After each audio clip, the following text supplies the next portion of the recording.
أعوذ بالله من الشيطان الرجيم.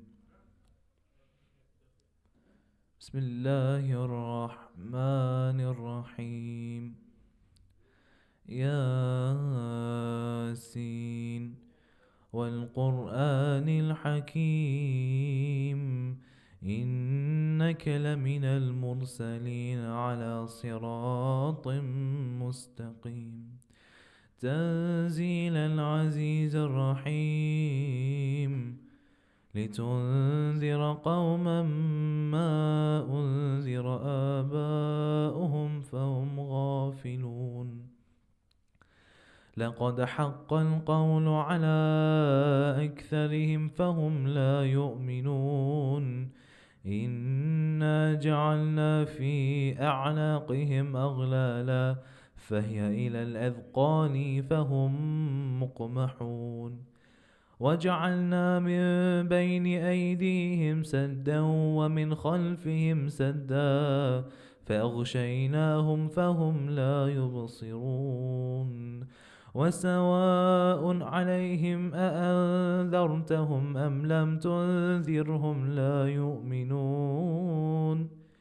إنما تنذر من اتبع الذكر وخشي الرحمن بالغيب فبشره بمغفرة وأجر كريم. إنا نحن نحيي الموتى ونكتب ما قدموا وآثارهم وكل شيء أحصيناه في إمام مبين. واضرب لهم مثلا أصحاب القرية إذ جاءها المرسلون إذ أرسلنا إليهم اثنين فكذبوهما فعززنا بثالث فقالوا إنا إليكم مرسلون. قالوا ما أنتم إلا بشر مثلنا وما أنزل الرحمن من شيء إن أنتم إلا تكذبون. قالوا ربنا يعلم إنا إليكم لمرسلون وما علينا إلا البلاغ المبين. قالوا إنا تطيرنا بكم لئن لم تنتهوا لنرجمنكم وليمسنكم منا عذاب أليم. قالوا طائركم معكم أئن ذكرتم بل أنتم قوم مسرفون. وجاء من أقصى المدينة رجل يسعى قال يا قوم اتبعوا المرسلين اتبعوا من لا يسألكم أجرا وهم مهتدون. وما لي لا أعبد الذي فطرني وإليه ترجعون. أأتخذ من دونه آلهة إن يؤذن الرحمن بضر لا تغن عني شفاعتهم شيئا ولا ينقذون. إني إذا لفي ضلال مبين. إني آمنت بربكم فاسمعون. قيل ادخل الجنة قال يا ليت قومي يعلمون بما غفر لي ربي وجعلني من المكرمين.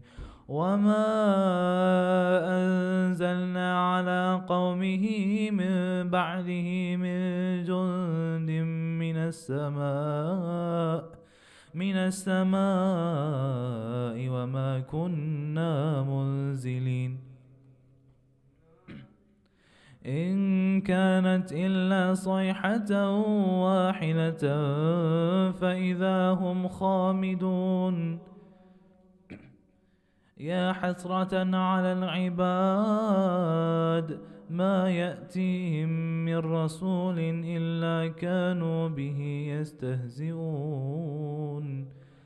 ألم يروا كم أهلكنا قبلهم من القرون أنهم إليهم لا يرجعون وإن كل لما جميع لدينا محضرون وآية لهم الأرض الميتة أحييناها وأخرجنا منها حبا فمنه يأكلون وجعلنا فيها جنات من نخيل وأعناب وفجرنا فيها من العيون ليأكلوا من ثمره وما عملته أيديهم أفلا يشكرون سبحان الذي خلق الأزواج كلها مما تنبت الأرض ومن أنفسهم ومما لا يعلمون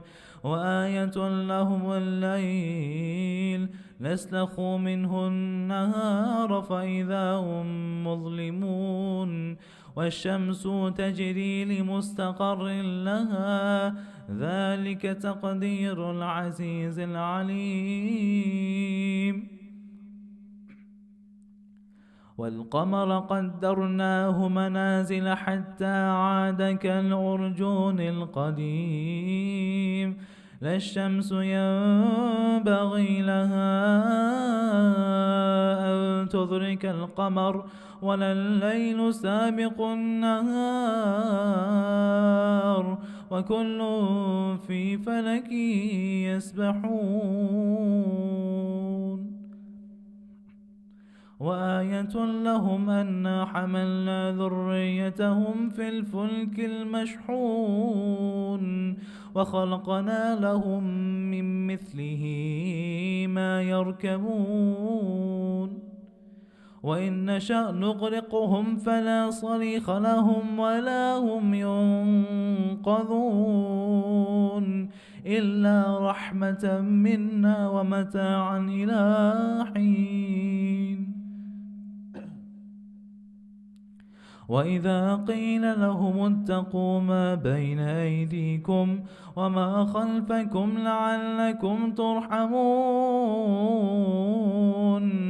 وما تأتيهم من آية من آيات ربهم إلا كانوا عنها معرضين وإذا قيل لهم أنفقوا مما رزقكم الله قال الذين كفروا للذين آمنوا أنطعم من لو يشاء الله أطعمه إن أنتم إلا في ضلال مبين ويقولون متى هذا الوعد إن كنتم صادقين ما ينظرون إلا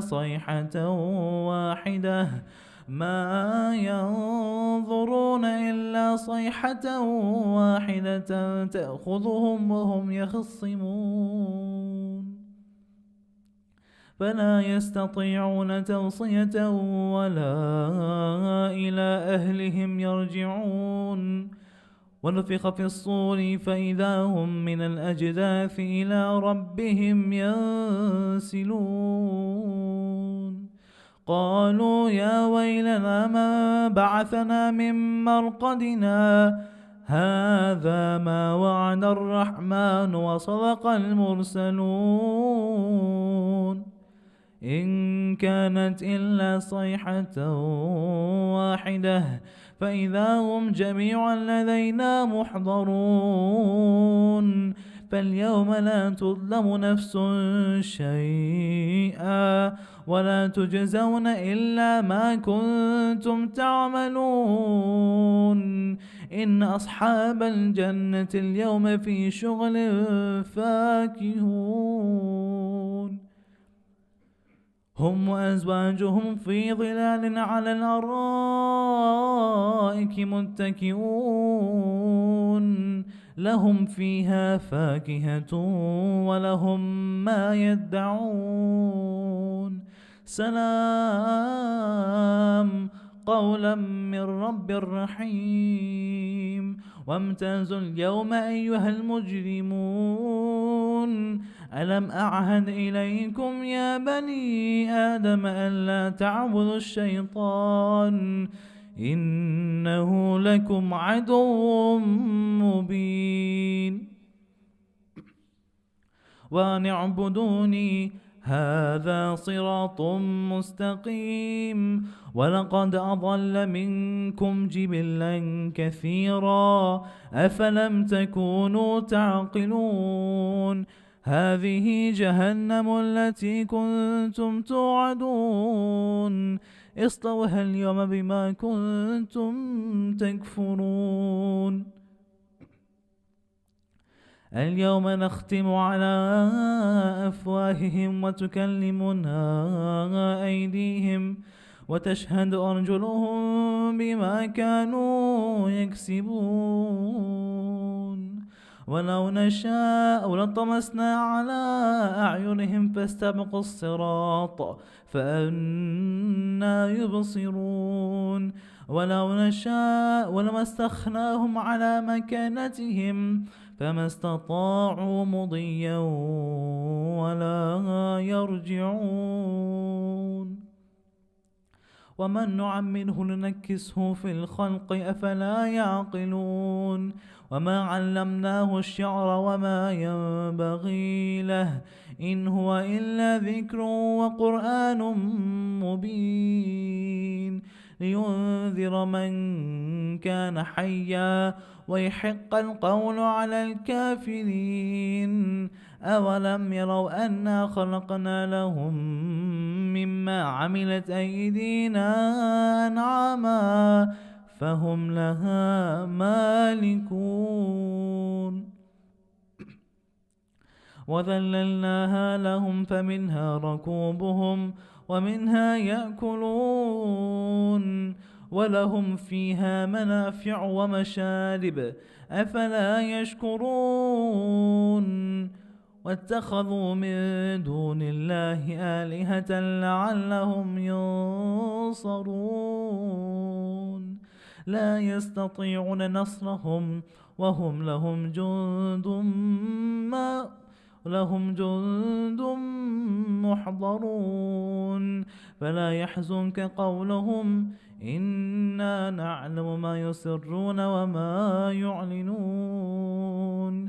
أولم ير الإنسان أنا خلقناه من نطفة فإذا هو خصيم مبين. وضرب لنا مثلا ونسي خلقه قال من يحيي العظام وهي رميم. قل يحييها الذي أنشأها أول مرة وهو بكل خلق عليم. الذي جعل لكم من الشجر الأخضر نارا فإذا أنتم منه توقدون. أوليس الذي خلق السماوات والأرض بقادر على أن يخلق مثلهم بلى وهو الخلاق العليم. إنما أمره إذا أراد شيئا أن يقول له كن فيكون. فسبحان الذي بيده ملكوت كل شيء وإليه ترجعون. آمنا بالله صدق الله العلي العظيم. اللهم صل على محمد وآل محمد. رحم الله من قرأ الفاتحة.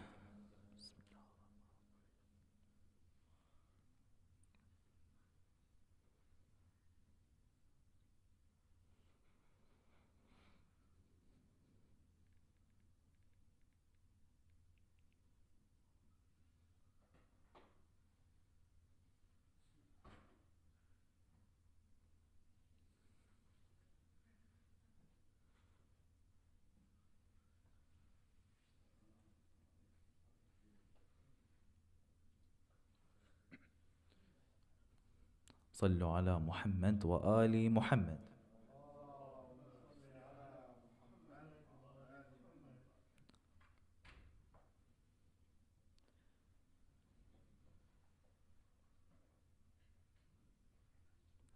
صلوا على محمد وآل محمد. رحم الله من قرأ الفاتحة. بسم الله.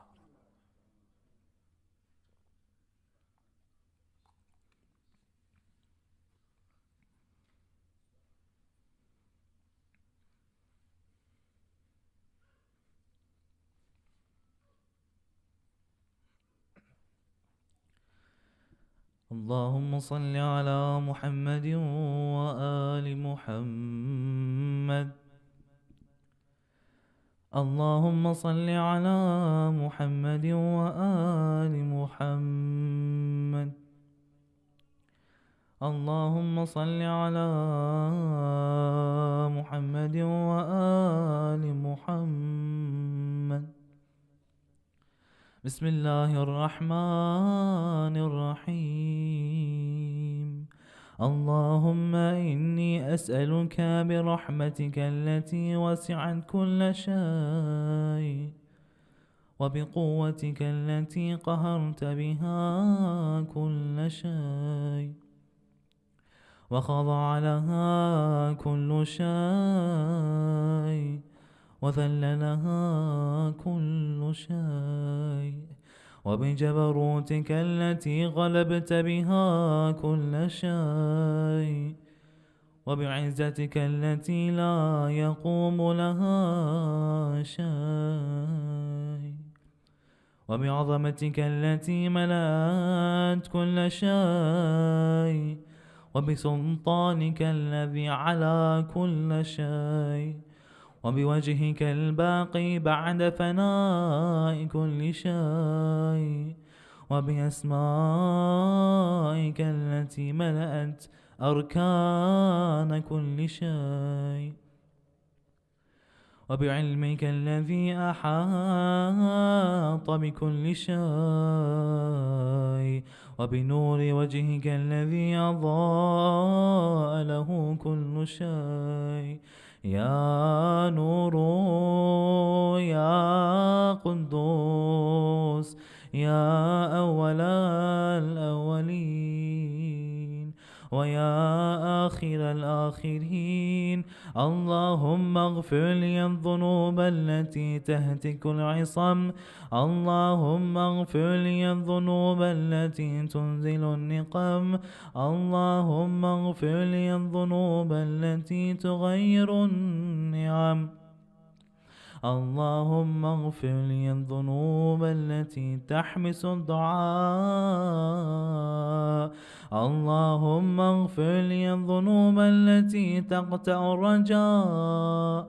اللهم اغفر لي الذنوب التي تنزل البلاء. اللهم اغفر لي كل ذنب أذنبته وكل خطيئة أخطأتها. اللهم إني أتقرب إليك بذكرك وأستشفع بك إلى نفسك وأسألك بجودك أن تدنيني من قربك وأن توزعني شكرك وأن تلهمني ذكرك. اللهم إني أسألك سؤال خاضع متذلل خاشع أن تسامحني وترحمني وتجعلني بقسمك راضيا قانعا وفي جميع الأحوال متواضعا. اللهم وأسألك سؤال من اشتدت فاقته وأنزل بك عند الشدائد حاجته وعظم فيما عندك رغبته. اللهم عظم سلطانك وعلى مكانك وخفي مكرك وظهر أمرك وغلب قهرك وجرت قدرتك ولا يمكن الفرار من حكومتك. اللهم لا أجد لذنوبي غافرا ولا لقبائحي ساترا ولا لشيء من عملي القبيح بالحسن مبدلا غيرك. لا إله إلا أنت سبحانك وبحمدك.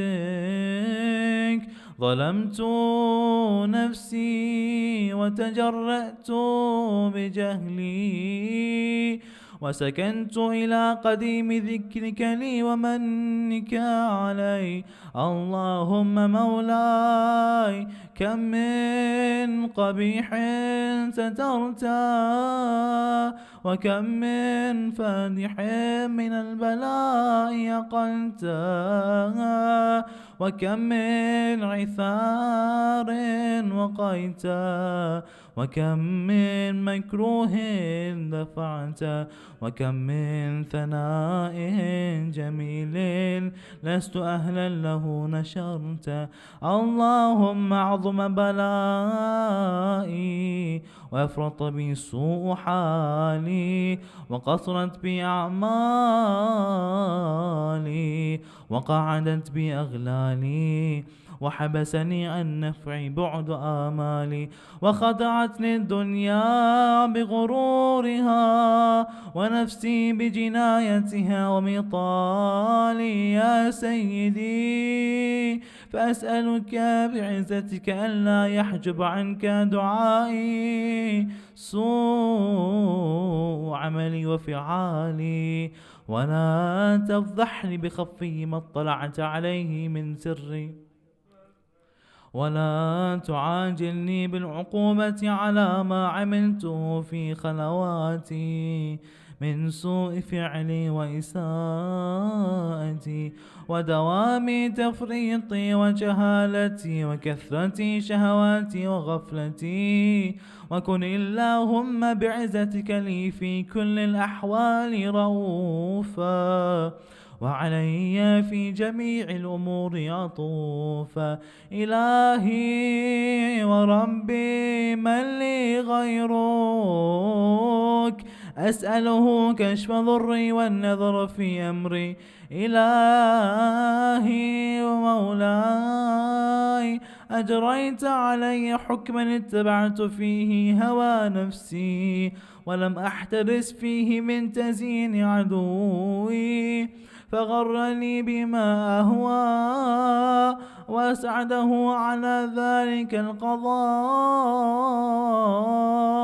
فتجاوزت بما جرى علي من ذلك بعض حدودك، وخالفت بعض أوامرك، فلك الحمد علي في جميع ذلك، ولا حجة لي فيما جرى علي فيه قضاؤك.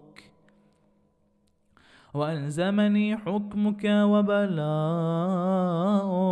وقد أتيتك يا إلهي بعد تقصيري وإسرافي على نفسي، معتذرا نادما منكسرا مستقيلا، مستغفرا منيبا مقرا مذعنا معترفا، لا أجد مفرا مما كان مني، ولا مفزعا أتوجه إليه في أمري غير قبولك عذري وإدخالك إياي في سعة من رحمتك. اللهم فاقبل عذري وارحم شدة ذري، وفكني من شد وثاقي. يا رب ارحم ضعف بدني ورقة جلدي ودقة عظمي، يا من بدأ خلقي وذكري وتربيتي وبري وتغذيتي. هبني لامتداء كرمك وسالف برك بي يا إلهي وسيدي وربي.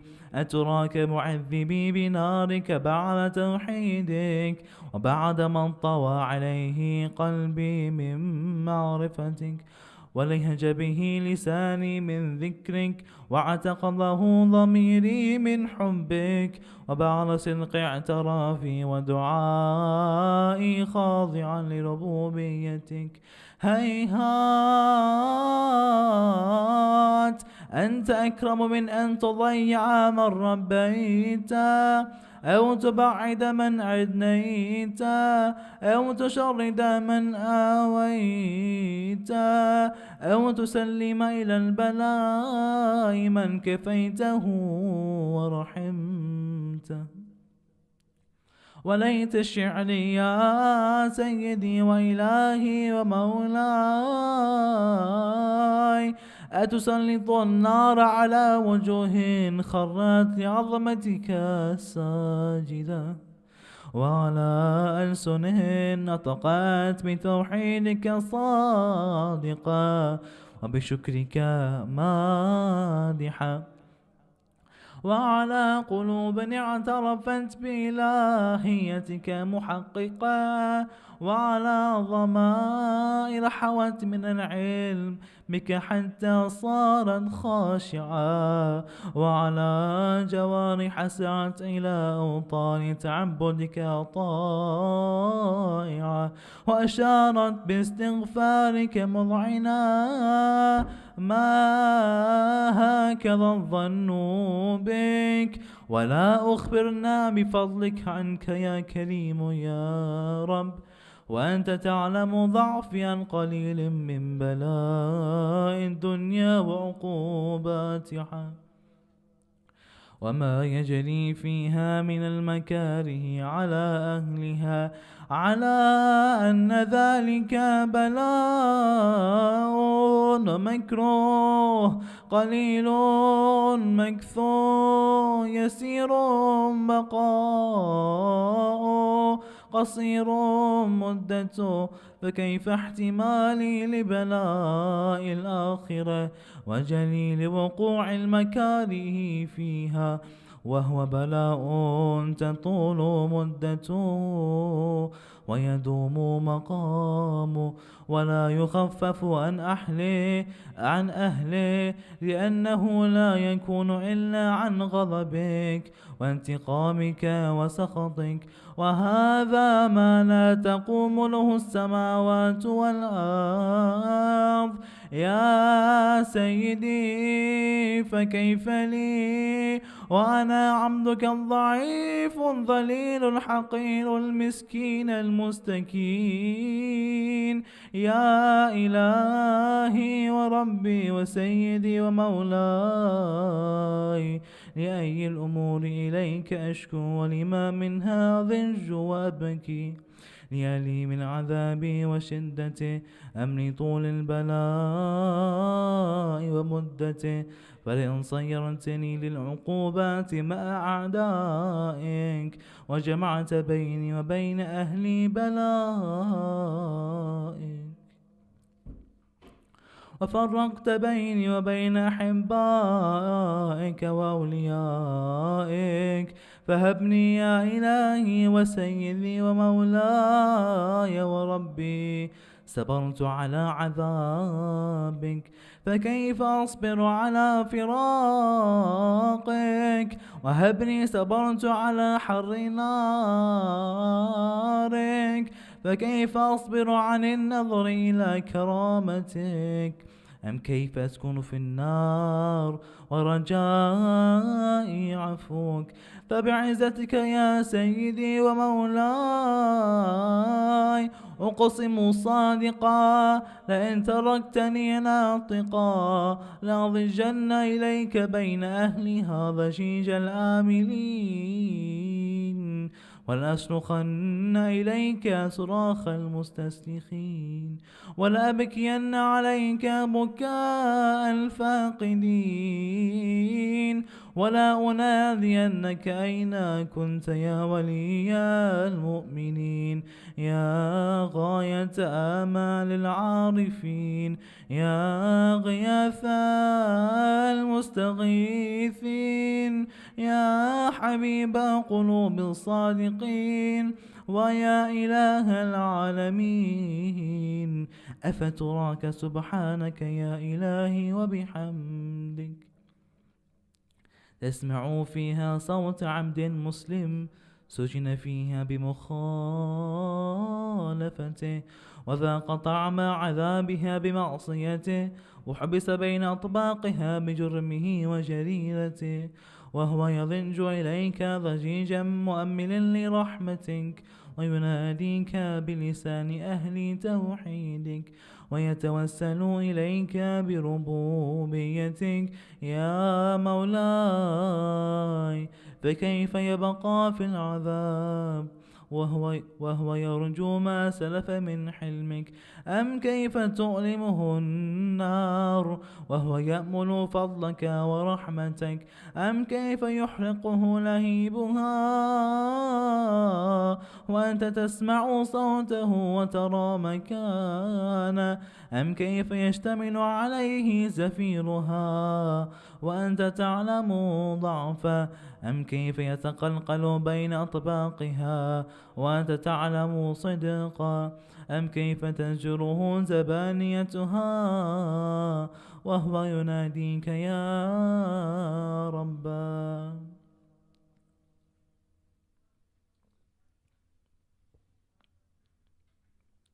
أم كيف يرجو فضلك في عتقه منها فتتركه فيها؟ هيهات ما ذلك الظن بك، ولا المعروف من فضلك، ولا مشبه لما عاملت به الموحدين من برك وإحسانك.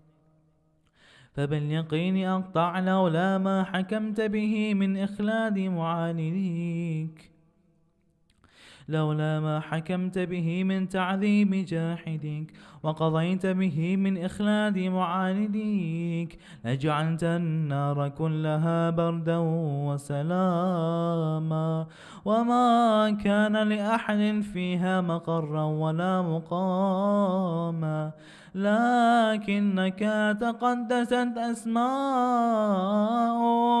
أقسمت أن تملأها من الكافرين من الجنة والناس أجمعين، وأن تخلد فيها المعاندين، وأن تجل ثناؤك.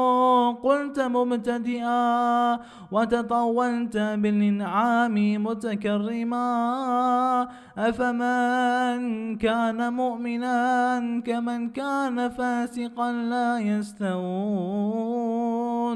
إلهي وسيدي، فأسألك بالقدرة التي قدرتها، وبالقضية التي حتمتها وحكمتها، وغلبة من عليه أجريتها، أن تهب لي في هذه الليلة وفي هذه الساعة كل جرم أجرمت، وكل ذنب أذنبت، وكل قبيح أسررت، وكل جهل عملت، كتمته أو أعلنت، أخفيته أو أظهرت، وكل سيئة أمرت بإثباتها الكرام الكاتبين الذين وكلتهم بحفظ ما يكون مني، وجعلتهم شهودا علي مع جوارحي، وكنت أنت الرقيب علي من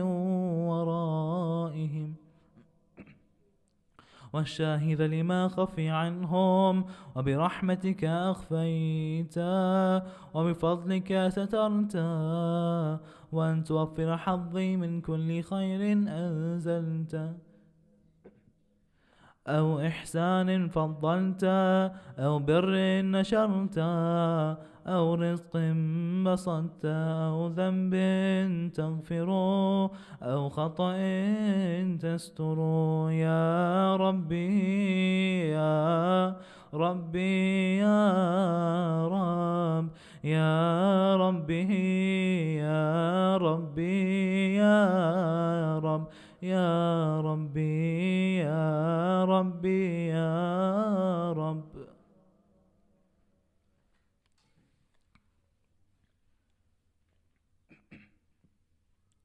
يا إلهي وسيدي ومولاي ومالك رقي، يا من بيده ناصيتي، يا عليما بذري ومسكنتي، يا خبيرا بفقري وفاقتي، يا ربي يا ربي يا رب، أسألك بحقك وقدسك وأعظم صفاتك وأسمائك أن تجعل أوقاتي من الليل والنهار بذكرك معمورة، وبخدمتك موصولة، وأعمالي عندك مقبولة، حتى تكون أعمالي وأورادي كلها وردا واحدا، وحالي في خدمتك سرمدا. يا سيدي يا من عليه معولي، يا من إليه شكوت أحوالي، يا ربي يا ربي يا رب، قوي على خدمتك جوارحي، واشدد على العزيمة جوانحي، وهب لي الجد في خشيتك والدوام في الانتصال بخدمتك، حتى أصرح إليك في ميادين السابقين، واصرع إليك في البارزين، واشتاق إلى قربك في المشتاقين، وأدنو منك ذنو المخلصين، وأخافك مخافة الموقنين، واجتمع في جوارك مع المؤمنين. اللهم ومن أرادني بسوء فأرده، ومن كادني فكد، واجعلني من أحسن عبيدك نصيبا عندك، وأقربهم منزلة منك، وأخصهم زلفة لديك، فإنه لا ينال ذلك إلا بفضلك، وجذ لي بجودك، وعطف علي بمجدك، واحفظني برحمتك، واجعل لساني بذكرك لهجا، وقلبي بحبك متيما، ومن علي بحسن إجابتك، وأقلني عثرتي، واغفر زلتي، فإنك قضيت على عبادك بعبادتك، وأمرتهم بدعائك، وضمنت لهم الإجابة، فإليك يا ربي نصبت وجهي، وإليك يا ربي مددت يدي،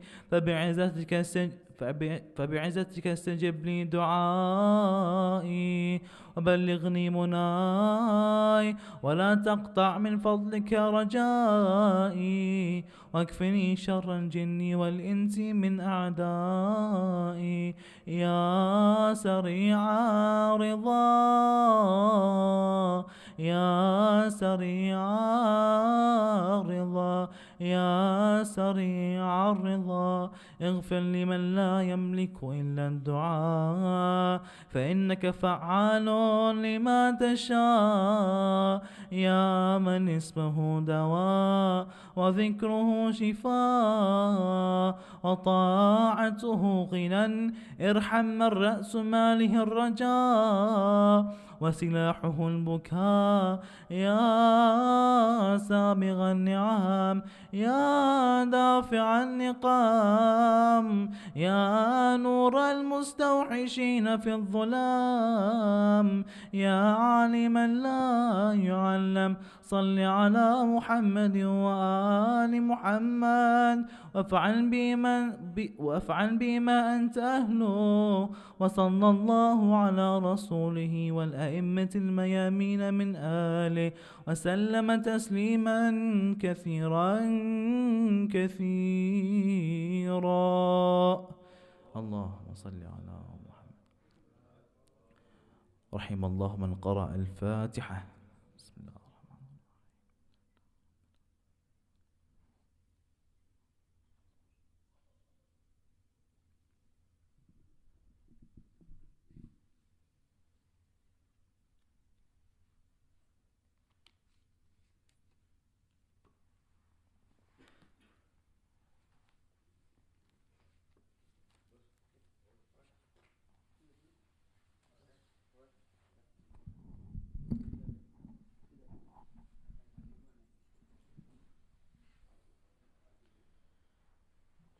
زياد وارثة. اللهم صل على محمد وآل محمد. بسم الله الرحمن الرحيم. السلام عليك يا وارث آدم صفوة الله. السلام عليك يا وارث نوح نبي الله. السلام عليك يا وارث إبراهيم خليل الله. السلام عليك يا وارث موسى كليم الله. السلام عليك يا وارث عيسى روح الله. السلام عليك يا وارث محمد حبيب الله. السلام عليك يا وارث علي أمير المؤمنين عليه السلام ولي الله. السلام عليك يا ابن محمد المصطفى. السلام عليك يا ابن علي المرتضى. السلام عليك يا ابن فاطمة الزهراء. السلام عليك يا ابن خديجة الكبرى. السلام عليك يا ثار الله وابن ثاره والوتر الموتور. أشهد أنك قد أقمت الصلاة وآتيت الزكاة وأمرت بالمعروف ونهيت عن المنكر وأطعت الله ورسوله حتى أتاك اليقين. فلعن الله أمة قتلتك ولعن الله أمة ظلمتك ولعن الله أمة سمعت بذلك فرضيت به. يا مولاي يا أبا عبد الله، أشهد أنك كنت نورا في الأصلاب الشامخة والألحام المطهرة، لم تنجسك الجاهلية بأنجاسها ولم تلبسك من مدلهمات ثيابها. وأشهد أنك من دعائم الدين وأركان المؤمنين. وأشهد أنك الإمام البر التقي الرضي الزكي الهادي والمهدي. وأشهد أن الأئمة من ولدك كلمة التقوى وعلام الهدى والعروة الوثقى والحجة على أهل الدنيا. وأشهد الله وملائكته وأنبياؤه ورسله أني بكم مؤمن وبإيابكم موقن بشرايا ديني وخواتين عملي وقلبي لقلبكم سلم وأمري لأمركم متبع. صلوات الله عليكم وعلى أرواحكم وعلى أجسادكم وعلى أجسامكم وعلى شاهدكم وعلى غائبكم وعلى ظاهركم وعلى باطنكم. السلام عليك يا ابن رسول الله. السلام عليك يا ابن نبي الله. السلام عليك يا ابن أمير المؤمنين. السلام عليك يا ابن الحسين الشهيد. السلام عليك أيها الشهيد وابن الشهيد. السلام عليك أيها المظلوم وابن المظلوم. لعن الله أمة قتلتك ولعن الله أمة ظلمتك ولعن الله أمة سمعت بذلك فرضيت به. السلام عليكم يا أولياء الله وأحباءه. السلام عليكم يا أصفياء الله وأوداءه. السلام عليكم يا أنصار دين الله. السلام عليكم يا أنصار رسول الله. السلام عليكم يا أنصار أمير المؤمنين. السلام عليكم يا أنصار فاطمة الزهراء سيدتي نساء العالمين. السلام عليكم يا أنصار أبي محمد الحسن بن علي الولي الزكي الناصح. السلام عليكم يا أنصار أبي عبد الله بأبي أنتم وأمي. طبتم وطابت الأرض التي فيها دفنتم وفزتم فوزا عظيما. فيا ليتني كنت معكم فأفوز معكم. السلام عليك يا أبا الفضل العباس بن أمير المؤمنين. السلام عليك يا ابن سيد الوصيين. السلام عليك يا ابن أول القوم إسلاما وأقدمهم إيمانا وأقومهم بدين الله وأحوتهم على الإسلام. أشهد لقد نصحت لله ولرسوله ولأخيك فنعم الأخ المواسي. فلعن الله أمة قتلتك ولعن الله أمة ظلمتك ولعن الله أمة استحلك منك المحارم وانتهكت حرمة الإسلام. فنعم الصابر المجاهد محامي الناس والأخ الدافع عن أخيه المجيب إلى طاعة ربه الراغم فيما زهد فيه غيرك من الثواب الجزيل والثناء الجميل. وألحقكم الله بدرجة آبائك في جنات النعيم. السلام عليك يا تأسة المعصومين من ذرية الحسين علي بن الحسين ومحمد بن علي وجعفر بن محمد وموسى بن جعفر وعلي بن موسى ومحمد بن علي وعلي بن محمد والحسن بن علي جميعا ورحمة الله وبركاته. السلام عليك يا مولانا يا صاحب العصر والزمان سيدي الأمان الأمان الأمان من فتن السمان. السلام عليك يا شريك القرآن. السلام عليك يا كعبة الإيمان يا إمام الإنس والجان. عجل الله تعالى فرجه وسحل الله تعالى مخرجه وظهور الأمر ورحمة الله وبركاته.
Assalamu alaikum.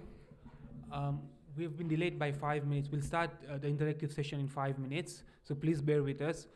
In the meantime, if ladies would like to make their way into the gents hall for the session, please do so.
أعوذ بالله من الشيطان الرجيم. بسم الله الرحمن الرحيم.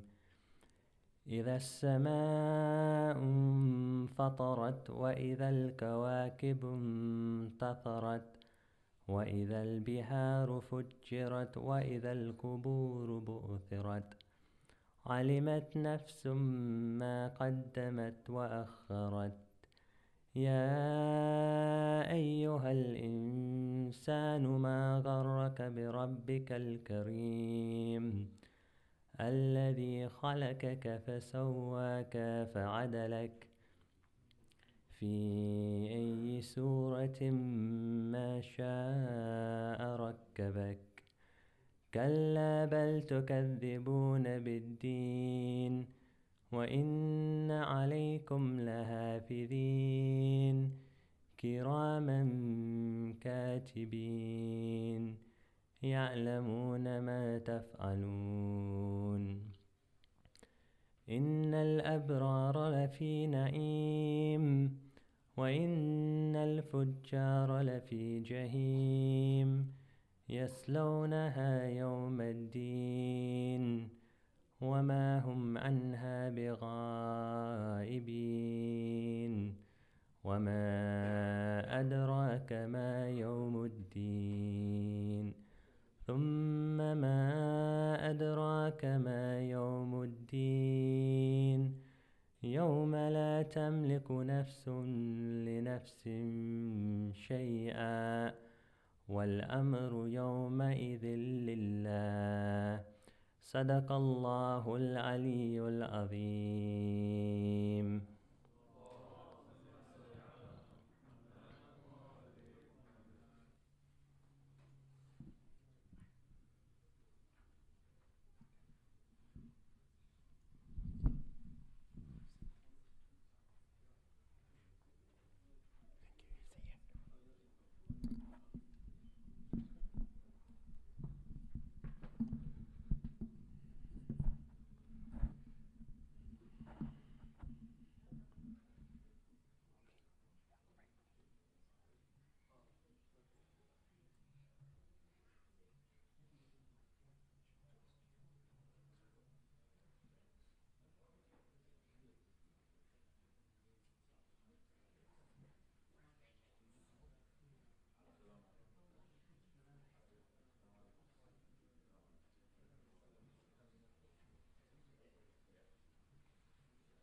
Assalamu alaikum.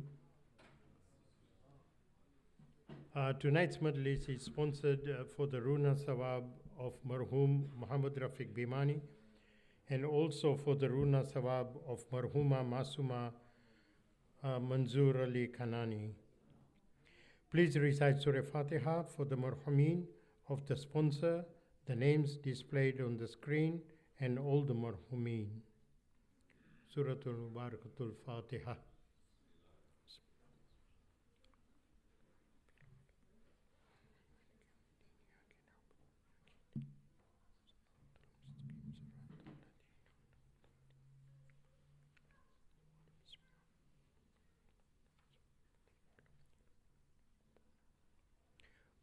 Hyderi has organized a commemoration of the martyrdom of Bibi Fatima alayha salam, Allahumma salli ala Muhammad wa ali Muhammad, on Thursday, 1st of December. The majlis will be recited by Sheikh Muhammad al-Hilli with Murcia and Matam, a recitation by the world-renowned Mir Hassan Mir. Can we please now welcome Dr. Ali al-Hilli to the table with a loud salawat.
أعوذ بالله من الشيطان الرجيم بسم الله الرحمن الرحيم الحمد لله رب العالمين وأفضل الصلاة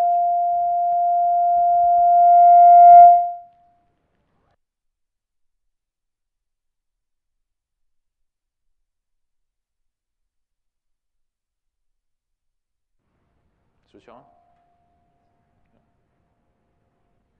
Okay. Allahumma salli ala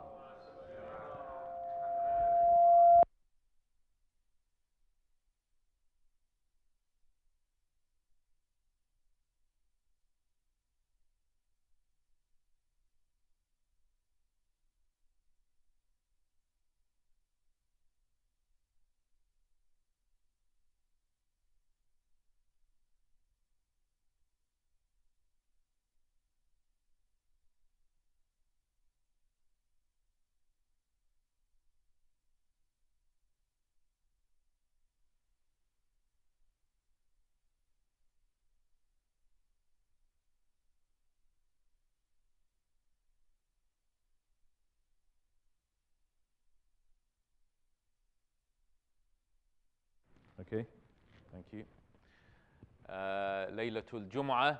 And inshallah, we're going to discuss something very, very important, in my opinion. But I want you to sort of try to relax a bit. If you feel a bit tense, you need to relax a bit. I realize the attendance has got dropped from last week. So obviously, something must have happened. But that's okay. I don't take offense. Sorry? How is the World Cup? Tonight? Yeah. Oh yeah, Brazil, Serbia. Which is more important? Brazil, Serbia, or who am I? You gotta just gotta weigh up what's more important.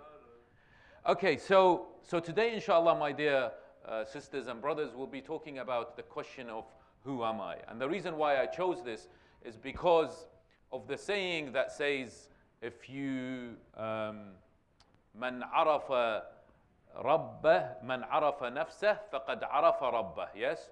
So if you got to know yourself, then you get to know who? Allah subhanahu wa ta'ala. And that is our aim, isn't it? Our objective is to get closer to Him, is actually to fall in love with Him, is actually to get to know Him, yes? And one of the ways that we get to know Him, is so that we get to know ourselves, right? So the question that I would wanted to ask, and inshallah we can get this up and running very soon, is how many of you have actually delved into this question of who am I? So inshallah we have a poll. I think the poll worked last week. We got around nearly 80 participants last week. So if you're not familiar with Slido.com, then familiarize yourself. Introduce yourself to Slido.com. It's a good place to visit and try to do some polls. Now, once we get this, not happening today? No? Okay. Try somewhere else, yeah. So, just inshallah, soon we'll do this poll. But before that, what we've got to think about when we come and contemplate on who we actually are is something that we all might quickly think about our physical body, isn't it? When I ask you, who are you, right? What is the first thing that comes in your head? Tell me, talk to me. If I come and ask you, who are you? What would you say? Your name. Yeah, so I say, so can I ask you your name? So who are you? Azib. Hasib. Azib. Okay, so are you just literally a few letters? This is who you are? Is this who you are? Just a few letters? No, you're not. So who are you then? What's the after you give your name, what's the other thing that you start to think about? Who are you? People start to think, yes? You are a creation of God. It's a very nice answer. You're a creation of God, yeah. But very, very well done. But some people will say, well, okay, then my name is Ali, and I was born in Baghdad in 1980. Now you all know my age. I won't give you my full birthday. And so then you'll start to say, well, look, I went to school around this age, and etc. And I am married with 3 kids, but then you say, wait a second. So you are Ali now.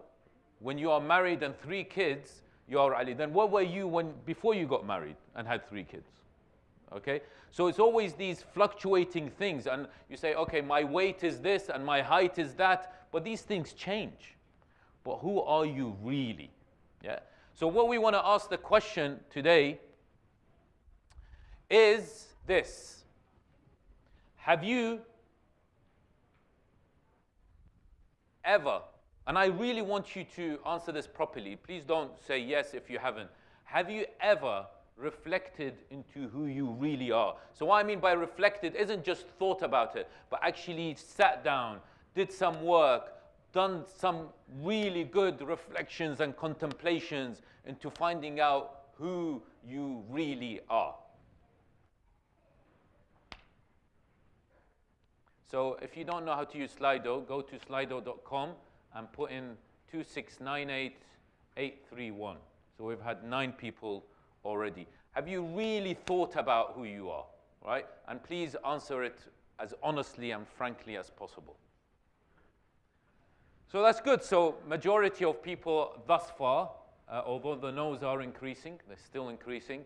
It's really increasing. The no's are decreasing now. I'm not sure why I'm giving a commentary on this. It's like a football commentary. You can see it. It's decreasing and increasing. So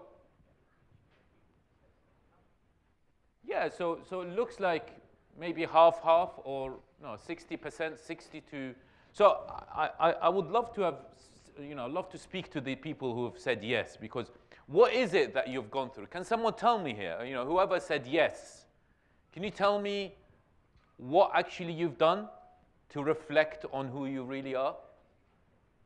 Anyone? Yes? Sometimes I think about what people will remember me as. Okay. And then? Think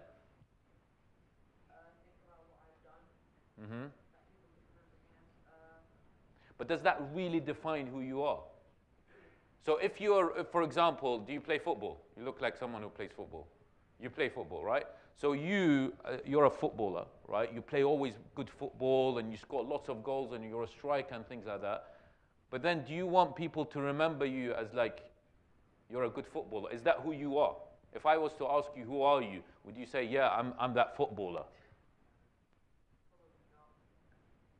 Then is that a true reflection of who you really are? I mean, did you actually, oh, what's happened? Did you actually, no, it's got enough battery. It's just gone to sleep. Did you actually, then that's not a true reflection of who you really are. That's why I really want to question these 57% of you guys who've said yes, because sitting down and just asking yourself who you are isn't really a reflection. It's a whole journey of delving deep, really deep into your beliefs, delving deep into your soul, understanding your soul. Al-Ghazali, which we'll talk about in a bit, about him, this philosopher in history, he actually says that you gotta have a conversation with your soul. So it's you and your soul, and you have a conversation with your soul, and you say, okay, soul, what we're gonna do today is this, this, and that. I'm gonna pray on time today, and your soul will say, well, okay. So you gotta have that feeling inside you where you gotta speak to your soul, right? So it's delving really deep inside. So one of the things that perhaps you understanding yourself is when you do, you do accountability of your own self, right? You follow every single thing that you do every single day with absolute consciousness. This is trying to really understand the self and understand, rather than going through a very automatic process. Yeah? So, oh, it's gone 52. Okay, someone's played around with this, huh? All right, so 48, so it's half-half, but amazing, 52% of you guys have actually reflected truly on who you really are, although I'd love to have a conversation with you, to learn, genuinely learn how do you do it, but also 52% of you haven't, right? And inshallah, if anything comes out of today, it's maybe a start of a journey for these 52% of the yes and the no's to really start taking that journey towards the self, taking the journey towards you, yes? So then, once you start to get to know about you, then inshallah, these are the steps towards Allah subhanahu wa ta'ala. Sallu ala Muhammad wa ali Muhammad. So, the fundamental thing, so I'm going to take you towards a journey today. That's why I need you to be awake. So we're going to continuously do salawats, yeah? Continuously salawat, because I need you to be fully awake for this one. It's going to be a slightly deep, although I'm just touching the surface. I'm not really going to go really deep. I'm just touching the surface. And inshallah, maybe later on, we can really go much deeper into the self. But today is just touching the surface. So essentially, we've got to comprehend the jewels of God inside us. We, as human beings, we are an amana, aren't we? We've been created by Allah subhanahu wa ta'ala as His representatives on this earth. Every single human being is important. Every single human being has been created for a purpose. Yes? We've got to believe in that. And I've got to really understand myself so I understand my purpose on this existence, on this life. So, therefore, Allah subhanahu wa ta'ala has said, okay, I've created you, but I've also injected in you نفخت فيه من روحي. In Adam, when he speaks about Adam, نفخت فيه من روحي, right? And we are descendants of Adam. Allah subhanahu wa ta'ala has blown into us. So we've got these jewels inside us, right? I'm not talking about your organs. I'm not talking about your kidney. I'm not talking about your lung and liver and stuff like that. I'm actually talking about something much more greater than all of these. Yes? And slowly, inshallah, we'll try to understand what this is. But let me tell you a story before that. You listening, guys? Yes? Good. Love to see the young generation here. MashaAllah. So I'm going to tell you a story. So one day, someone was walking and he found a beggar. This beggar is sitting on a box. Yeah?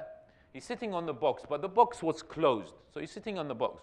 And this person, the beggar said, spare some change, please. You know, when you see these guys, especially in London these days, quite a lot of them, spare some change, please. And you say, well, sorry, I don't have any change. Apologies. And then this person says, oh, please, you know, I need some change. You know, I'm starving and stuff. He said, look, I'm sorry, I don't have anything. But then you notice him sitting on that box. Yeah? And you tell him, have you actually found out what's inside that box? And the person says, nah, I know it's the box. It's got nothing in it, don't worry. And you actually tell him no. You encourage him. Say, well, get up, open the box, and find out what's inside the box. So this person gets up, opens the box, and finds out what's inside the box. Now, I need you to hold on this story, and we'll continue it at the end of this presentation, yeah, so that you can stay awake. Right, so this is Ghazali. Ghazali explains beautifully about who you really are, right? And I'm going to explain to you, and it's a very, very nice way he's done it, so I take no credit for that whatsoever. But he says, has anyone seen this before? Has anyone read Ghazali's work before? You've seen this before, right? Has anyone read Ghazali's work before? No? If you're really into these philosophy and you know, digging deep into psychology and philosophy, it's good if you want to read Ghazali's work. So he says that the body is like a kingdom. Yeah? The body is like a kingdom. In the body, you have the heart, yes, which is the king. So in the kingdom, you have the heart, which is the king. And you also have the intellect, which is the minister in your kingdom. So you have Great Britain, for example, and you have the heart, who is what? Who is who? Charles. Yes. He's Charles, isn't he? Right? And you have the intellect, supposedly, but yeah, we're not going to really go on that. Who is Rishi, right? But in this kingdom, you have the heart, which is the king, and you have the intellect, which is the chief minister. You also have the appetite in your kingdom. You have the appetite, which is represented by the tax collector. He calls them the tax collectors because they've got to do they got to take the money from you, right? They got to keep on taking money. So they've got to do what they do, and it's important. Their role is important. And also you have the policeman in your king, which is represented by anger, yes? And you have all your limbs and organs, but you know, these workers are representing the limbs and organs. Does everyone understand this? So yeah? You want me to repeat it? No? You guys okay with this? Excellent. Now, what he says, look, the body is in a constant spiritual struggle. So when you have the chief minister and the heart and the king talking to each other every time, they have meetings and they strategize and everything, then they can control the appetite and anger, don't they? Because you have your intellect really working with your heart, they're connecting together. So you have your appetites, or whatever your appetite is. So if it's an eating appetite or whatever, drinking or whatever your appetite is, it's under control. Your intellect, what Allah has created it, He says, look, I've given it, نَفَخْتُ فِيهِ مِنْ رُوحِ, I've given it that wisdom, and I've given you guidelines. And I've said, well, use your intellect to make reason out of things. Well, alcohol, of course, is haram, but why is it haram? There is, it's an intoxicant, etc. Right? So you start to reason with your heart. Together, you control the appetite. There are certain good things we've got to do.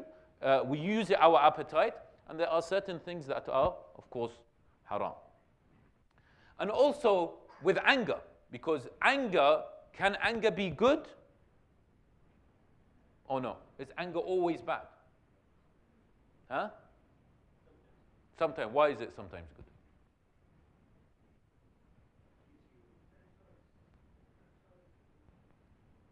It controls, okay. Okay.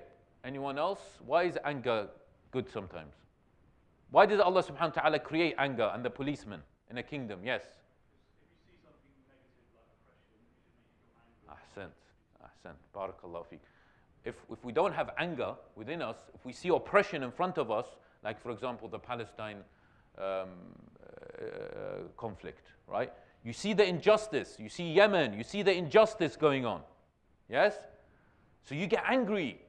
And then when you get angry, of course it's going to be a measured anger. But with a lot of other emotions, what we tend to do, is we take it too much, yes? And especially with anger, we don't use it in the best possible way. So we actually abuse the whole emotion. We take it much more. So the policeman is let free. And so if the intellect and the heart work together, then they have control over the appetite and anger. They have control over the tax collector and the policeman. Your kingdom is under control. It's all going really well. Only when the intellect, when the chief minister and the heart talk to each other. Does that make sense? If it makes sense, do salawat.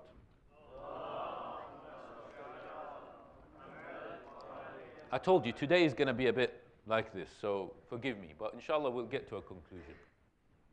Now, what happens if you imprison the chief minister? If you take Rishi and you put him into prison, you'll have no prime minister, right? You just have Charles. Sorry? Ya Allah, did you say? Oh, yeah. You making dua? Right? So you'll just have Charles, right? And he'll just run UK. So then the policeman and the tax collector, they'll just be like gone crazy. They do all sorts of things. Then the police will start arresting people who are innocent. They start abusing people and things because there's no control. And the tax collector, right, will also start to take a lot of people's money and things. There's no control. So the heart will run away because these guys have power. The tax collector and the policeman, they've got power. So he says that if you imprison the intellect and you leave the heart by himself, then the whole kingdom will collapse. It will be riot. And that's what you see sometimes in reality in certain countries, right? You see absolute riot. Yes? So because they've probably, there's a weak minister or the chief minister or the prime minister or the president, or they've imprisoned them. So therefore, he's saying that if you feel like you're angry sometimes, or sometimes you said things that you're not supposed to say, or do certain things because of anger, or because of your appetite, then know that you've imprisoned your intellect. You've sent your intellect into prison, and you're just using the heart. Yeah? Okay. I'm seeing a few faces that are confused. Am I right? Do you get it? You get the kingdom? So this is the kingdom that you have, yes? This is who you are internally. We're talking spiritually here, yeah? This is the kingdom inside you. And I actually liked his explanation. I actually think it makes sense. That's why I'm presenting it, and I've presented it before. So the question here is, okay, so now we understand that intellect is so important. And Allah subhanahu wa ta'ala says in the Holy Quran, أَفَلَا يَعْقِلُونَ, and keeps on talking about the aql, right? Because that's the jewel that we're talking about, isn't it?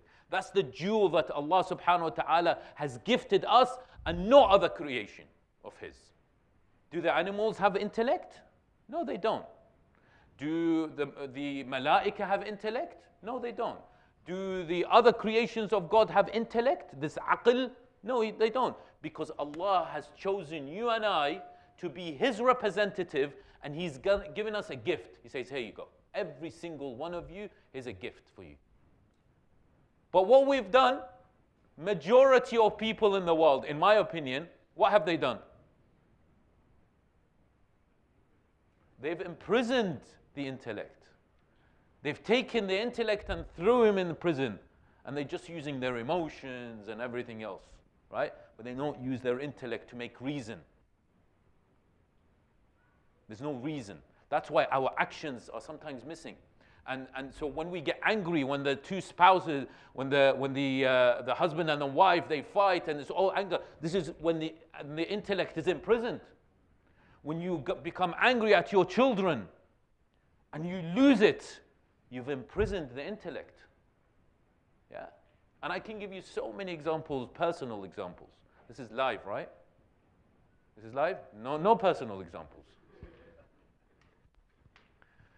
So let's just give an example, not personal example. I've changed my mind. Example, imagine this. Imagine this. I don't know, how many people here are married? How many of people here are, you got kids? Okay. How many of the men, no women, how many of the men, sometimes you've got to take your kids to sleep? Okay.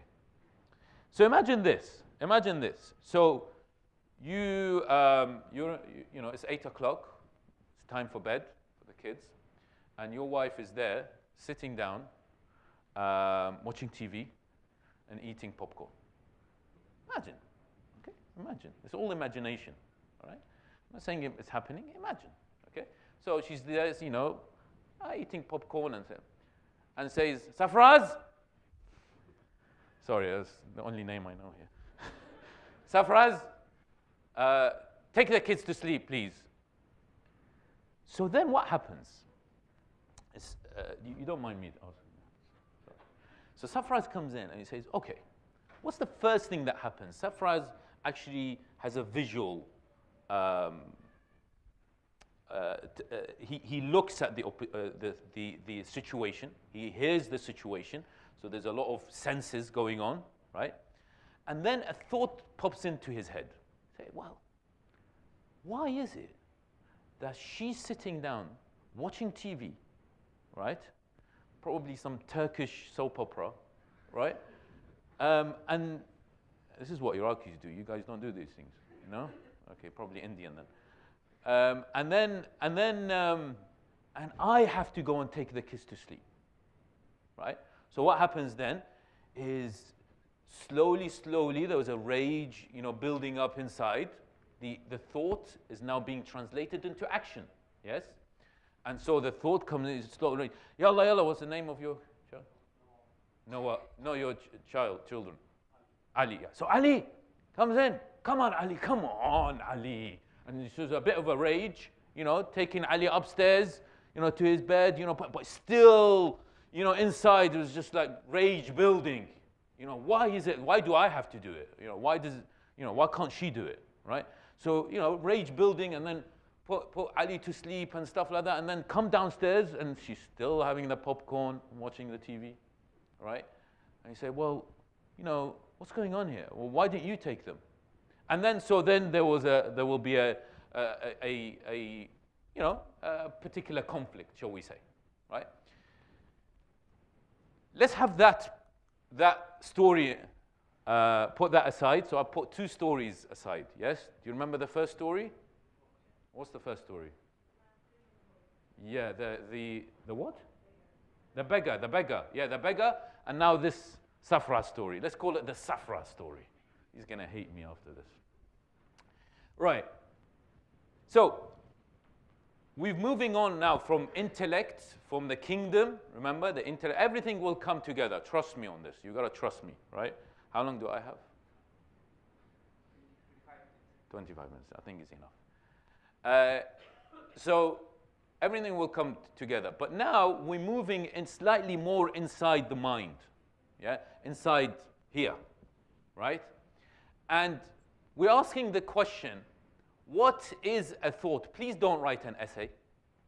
Okay? Go back to Slido. Wait, I haven't opened it. I have to open it. But tell me what you believe is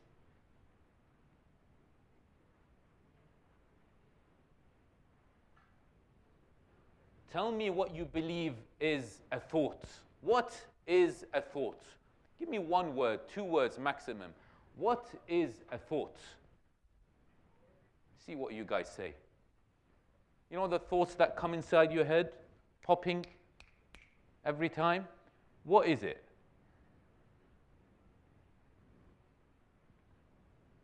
Why do people always write numbers? Yeah, why? Accidental, okay.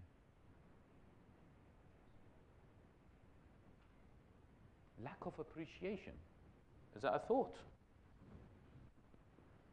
Imagination, idea, opportunity, fleeting emotion. Oh, a figure of imagination, neurological stimuli, projection of mind, a mental construct, a reaction, an emotion. A thought is an emotion, a cascade of biochemical, an idea that enters mind. What is an idea? Pondering, a concept, a mental construct, an opportunity. The way, what is it? Let's move. The way you think, an assessment, reflection of what is happening, I'm guessing. Result of knowledge. Still idea, pondering. Invasion of the mind. This is really good stuff. It's amazing. Process of thinking. Ideas, opinions. Distraction, biochemical reactions. I think we got to call the scientists here. This is astonishing. Mental construct, we said that. Okay, so a thought is a thought. A thought is a thought. So, as you can see, there are a lot of ideas here. Ideas? No, idea. There are a lot of definitions of mind talking to brain, conversation, heart, and I think there might be there's a limit to how much you can write, right? So something you think, internal voice from soul. Wow, there's lots of stuff going on there. So what is a thought? Are you guys confused? Because I am. If I look at all these definitions, CR7,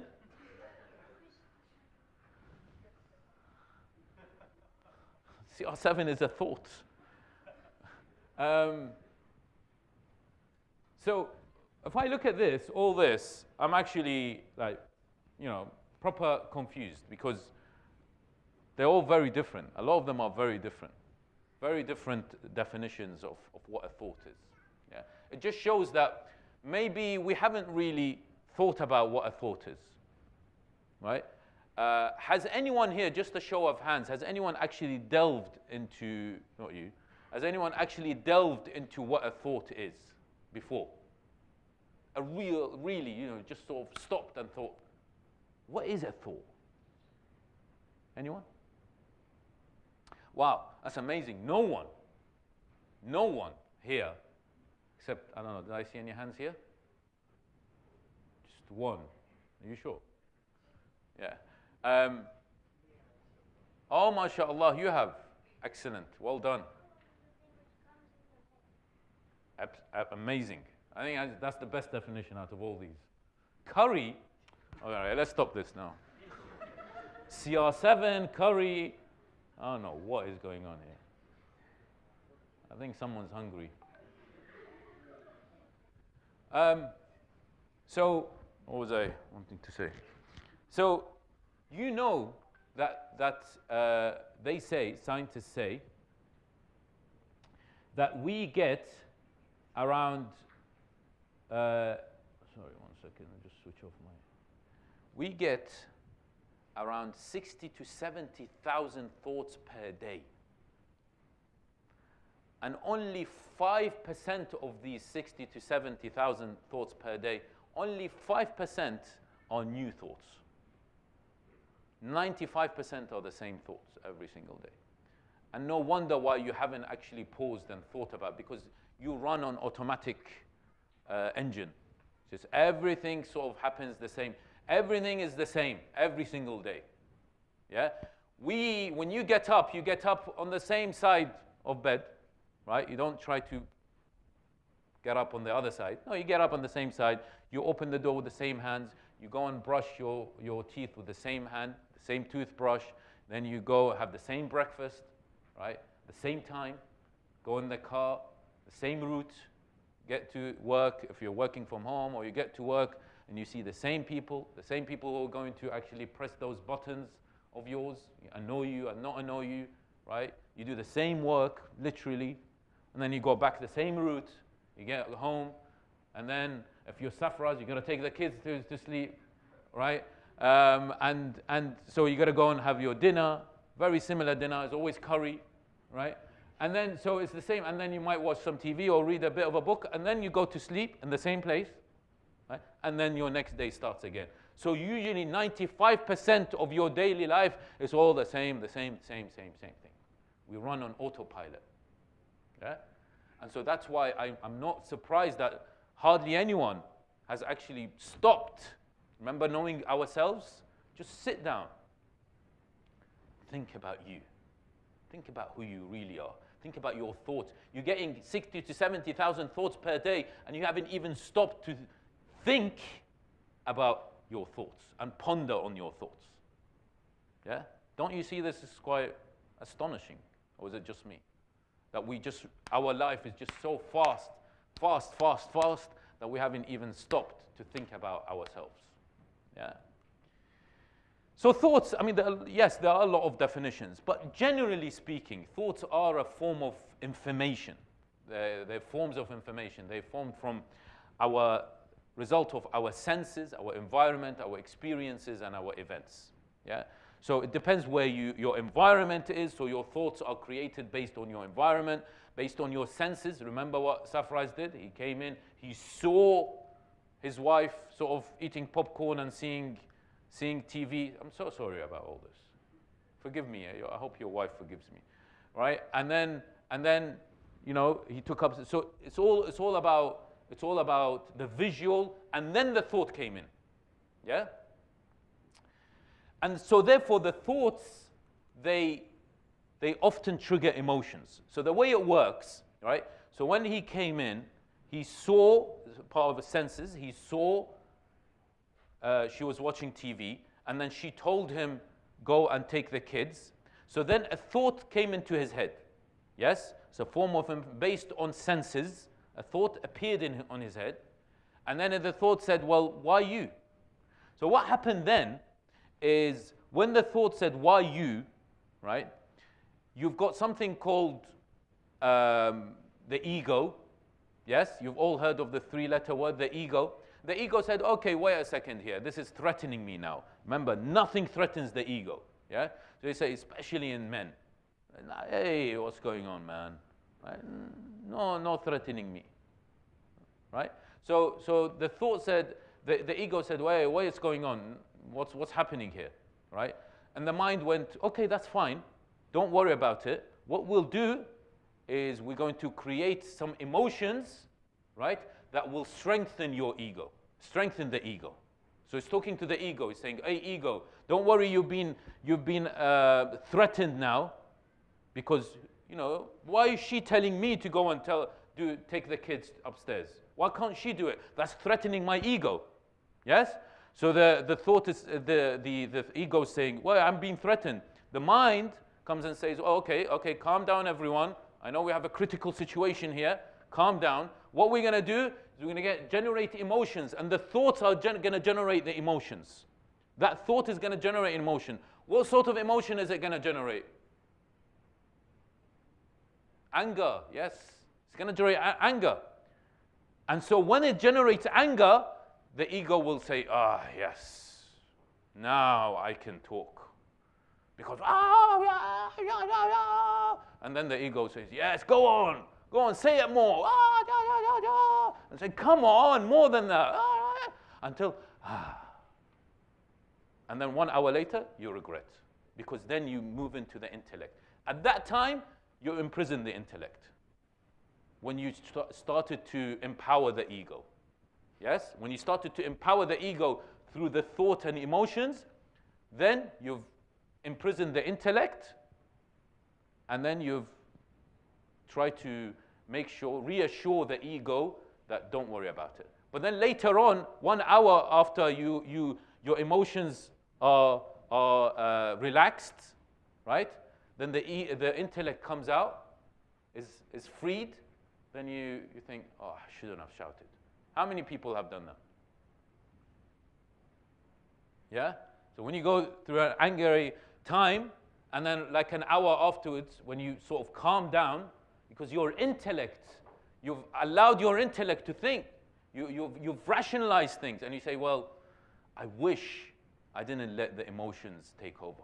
Now, you know very well that we have an iceberg, yes? The anger iceberg. And you've got the anger here, right? And this is the only thing that people can see from Safraz when he was angry, right? When he was angry and stuff like that later on, when he took the kids to sleep and then he came back, it's the only thing you can see. But there's a lot of things that are going on here under the sea level that the other person can't see. And they are the result of him becoming angry. And all of these are a result of a thought. So maybe because he got the thought, he was actually overwhelmed. He was embarrassed. He was exhausted. He was actually very stressed, right? He had grief. He was disappointed. He was jealous. He was, sad. And all these are a result of a thought. And when these things happen, it triggers the emotions. Because a lot of these things, they're actually also trying to strengthen our egos. So, what is the solution here? You guys with me still? Let's do a salawat ala Muhammad.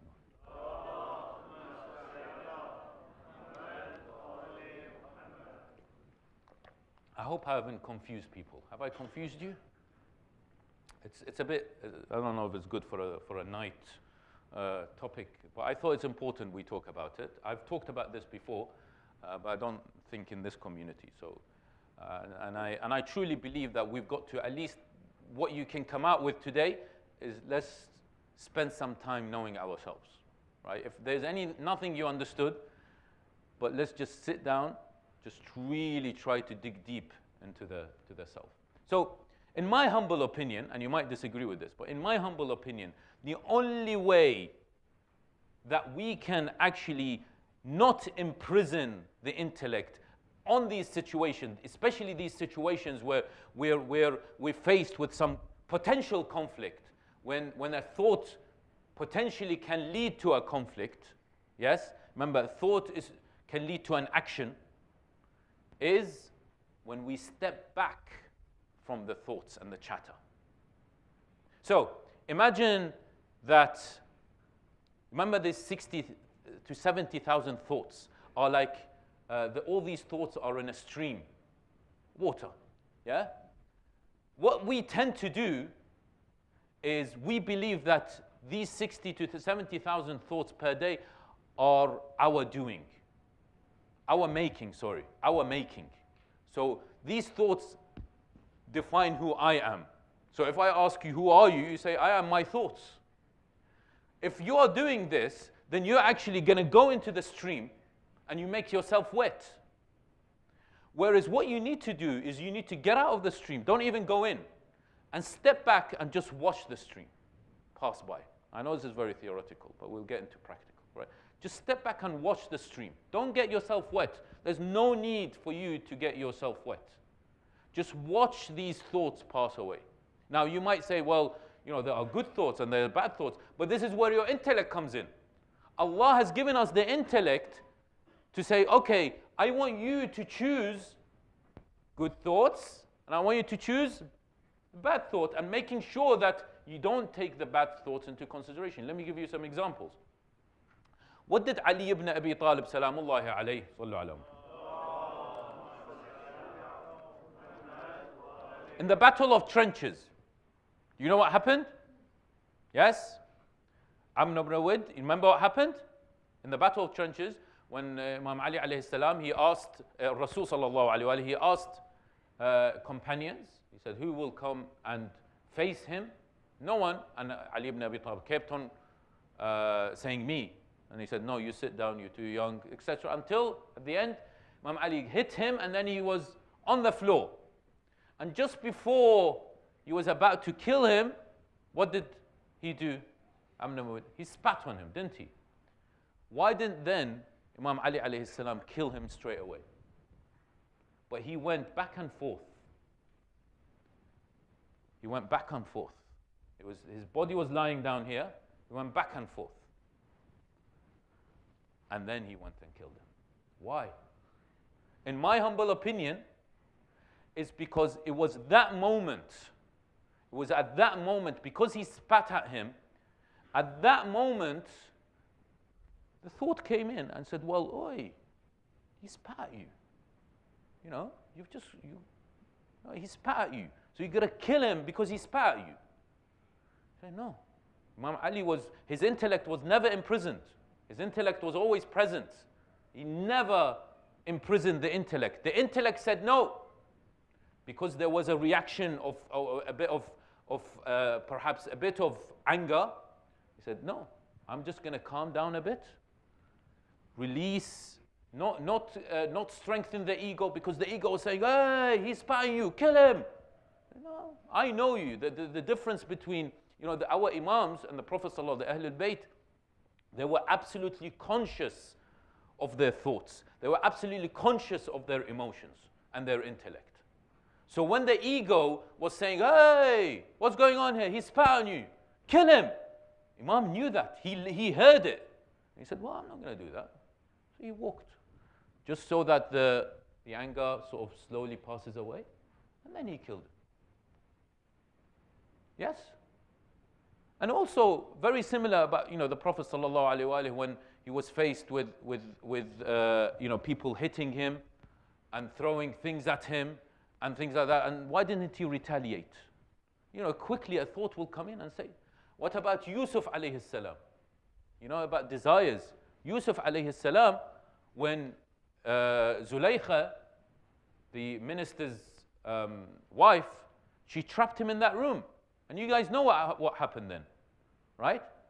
But then of course, he had that he was a human being. He was a human being. Yusuf alayhi salam was a human being. So he had that thought of a desire. But then remember, these ma'soomeen, they don't imprison their intellect. This is this is the beauty of these people. They don't imprison their intellect. His intellect said, well, no.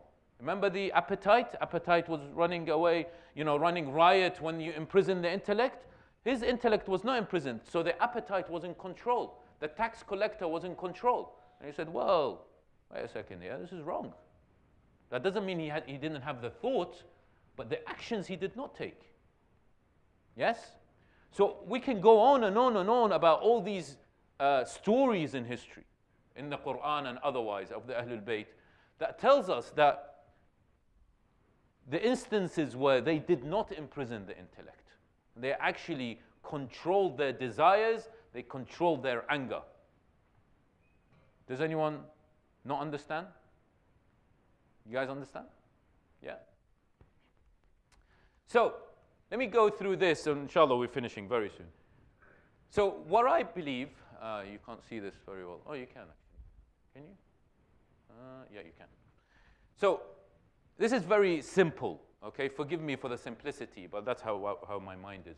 So you've got here, if you believe that you are your thoughts, remember, you go into that stream of water.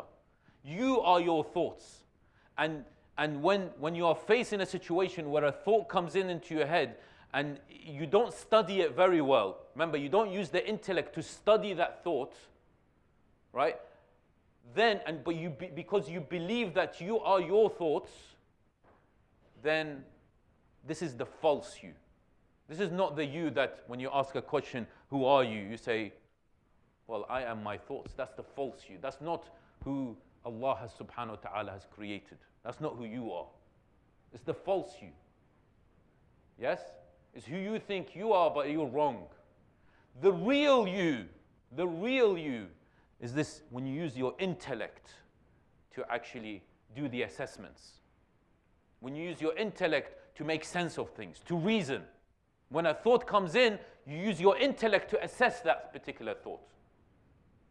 That is when a true mu'min really comes together.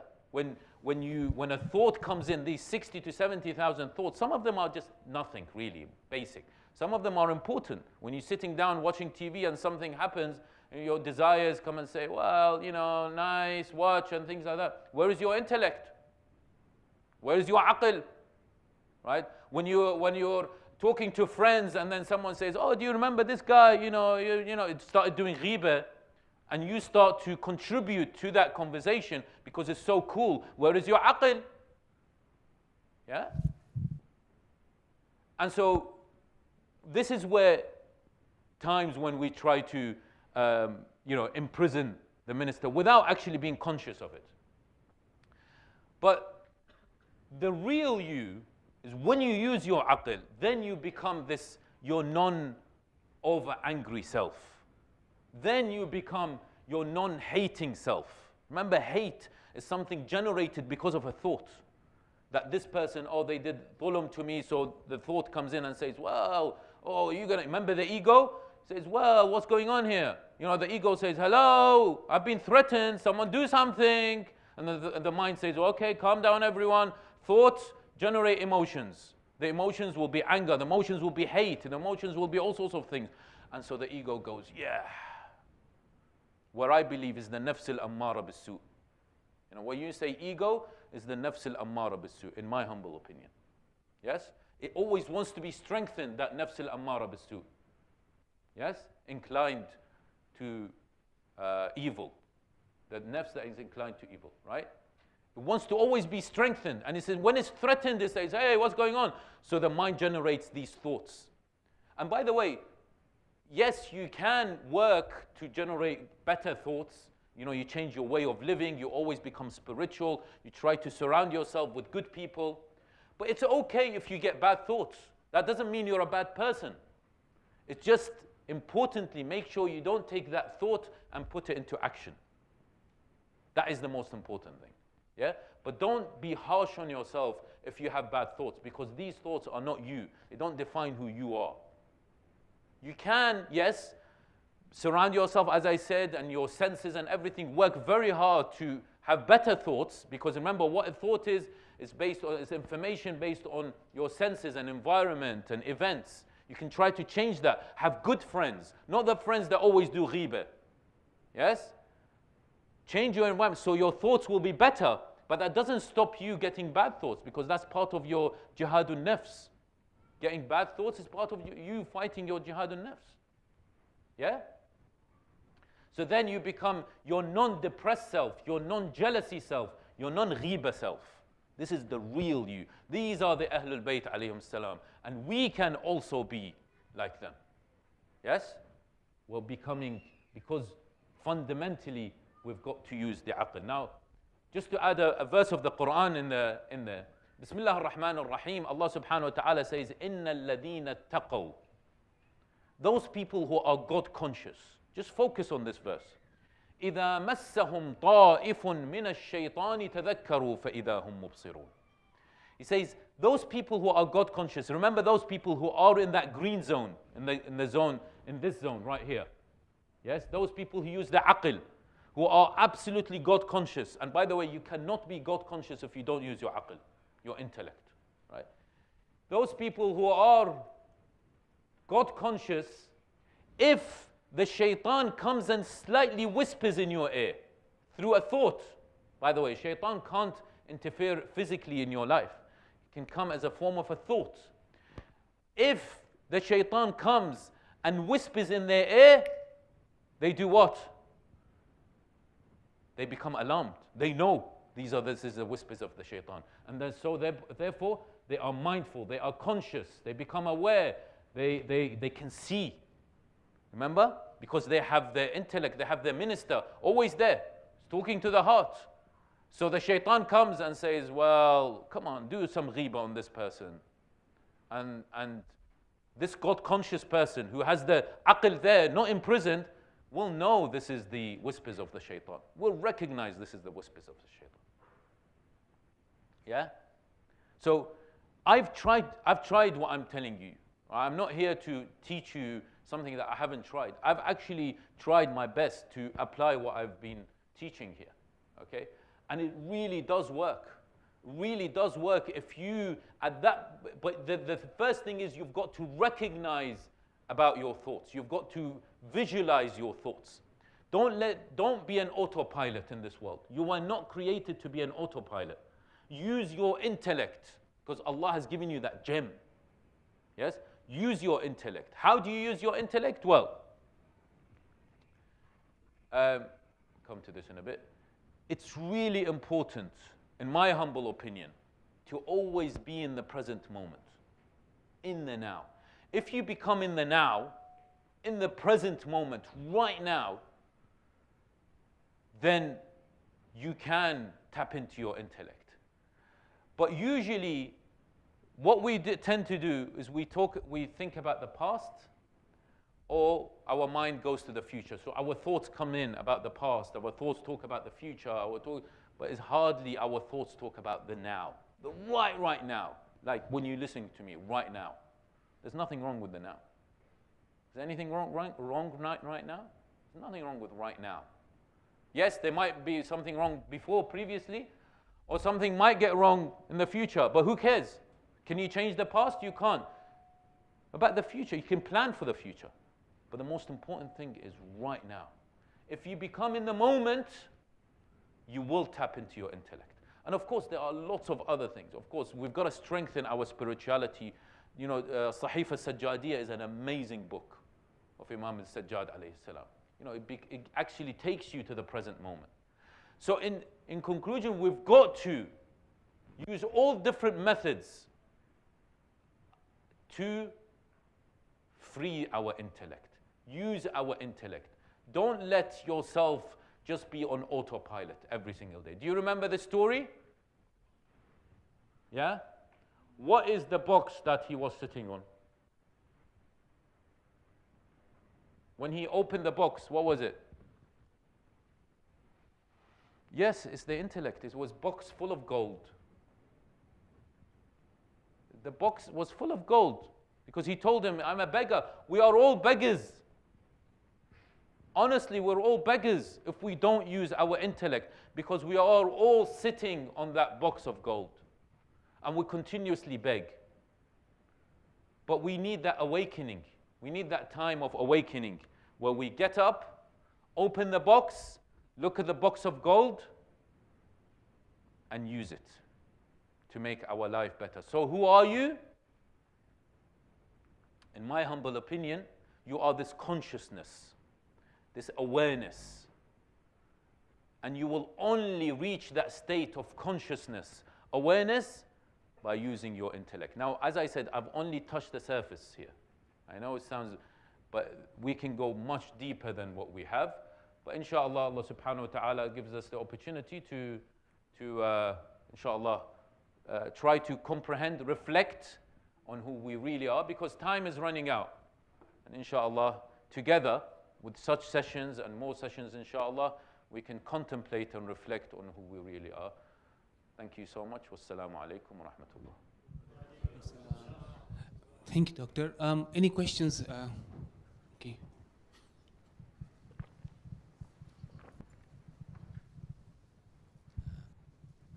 Thank you so much for a very eye-opening lecture. So is shaitan our thoughts then? Is that what he always was? Or I know this is opening another can of worms, but you mentioned that shaitan is our thoughts. So is Shaitan what comes was he in before? Shaitan comes in a form of a thought. Shaitan isn't our thought. He comes in a form of a thought. So he's a whispers, because in that verse it says it whispers in your head. What is a whisper in your head? You tell me. Whisper in your head is a thought. There's nothing else other, I mean, correct me if I'm wrong, but a whisper in your head is a thought. The Quran says he comes as a whispers in your head. So for me, I'm understanding he comes as a form of a thought. But if you use your aql, you can differentiate between the whispers of the shaitan and just the normal thought. Not all thoughts are the whispers of the shaitan. Yes? But some are. And that's why Allah subhanahu wa ta'ala says these God-conscious people, al-muttaqeen, they can recognize between the shaitan and not. Yes? They have the ability. فَإِذَا هُمْ مُبْصِرُونَ الْبَصِيرَةِ Al-basira is when you are fully mindful and aware, because you're in that state of consciousness. You know, when you look at these gurus out there, there's people called, there's Eckhart Tolle, anyone heard of him? There's someone called Joe Dispenza, right? Anyone heard of these guys, right? There are lots of these gurus, right? They all talk about one thing. If you really sort of bring them all together, they talk about consciousness and awareness. That's the only thing they talk about. And they really talk about how they don't talk about religion. And I listen a lot to Joe Dispenza, if anyone really wants to listen to him. Really interesting, right? But he really talks about the bigger consciousness, right? He talks about the bigger consciousness. When you do that, I do sometimes meditations, his meditations, right? And he says, be in that state where the higher he says the higher consciousness is present. The higher consciousness is Allah, of course. But you also have that consciousness. Who are you? You are that consciousness. You are that awareness. Our Ahlul Bayt alayhim salam, they were in a state of full consciousness everywhere they go. So whatever they do, whatever they think, whatever their actions is perfect. Yes? You can also be in that state. Of course, we are human, and this is what jihad al-nafs means. Jihad al-nafs is when you try to get the minister out of the prison, because every time the shaitan puts it back into prison, and your surroundings put it back into prison, and your desires, they put it back to prison. But you gotta grab the minister out, use it. That's the jihad al-nafs, and it's not easy. The Prophet ﷺ, when he was asked about the jihad, and he said, well, you've just come back from jihad the small jihad, now you've got the big jihad, and that's jihad al-nafs, and that is what he's talking about. Actually being in that state of consciousness, right? And absolute awareness, and in detail. These people who really are mindful, and they do meditations and mindfulness and all these things. In certain moments, they can hear everything. They're absolutely in that moment, in that consciousness zone, right? Our brain is amazing. It really, really is. And Allah has given us a gem of an intellect, right? And as I said, I don't want to take too long. There's a lot to talk about this. Okay, while we're serving chai, we'll take a few more questions. Any questions from the ladies?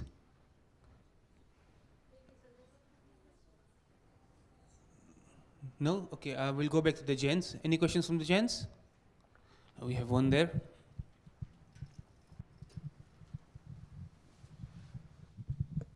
Assalamu alaikum.